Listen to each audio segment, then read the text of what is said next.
నీచ స్థానములు ఎటువంటి పరిస్థితుల్లో కూడా సింహద్వారాన్ని ఏర్పాటు చేయకూడదు వాస్తుశాస్త్రం ప్రకారం.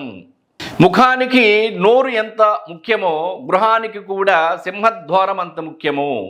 సింహద్వారానికి అటుపక్క ఇటుపక్క గనక కిటికీలు వస్తే ఇంకా బ్రహ్మాండంగా ఉంటుంది.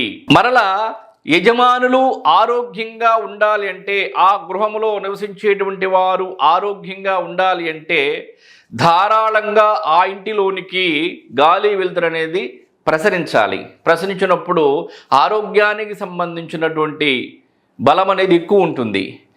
ఆ విధంగా సింహద్వారములను నిర్ణయించి వాస్తుశాస్త్రం ప్రకారం గనక మనం గృహ నిర్మాణాలు గనక చేసుకొని ఉచ్చస్థానంలో గనక సింహద్వారములను కిటికీలను గనక ఏర్పాటు చేసుకుంటే అనారోగ్యాల పాలవ్వాల్సినటువంటి కర్మ ఎవరికి కూడా పట్టదు. ఈ విషయాలన్నింటినీ కూడా మీరు గమనించి వాస్తుశాస్త్రాన్ని పాటించి నిర్మాణాలు చేయవలసినదిగా మేము కోరుకుంటున్నాము.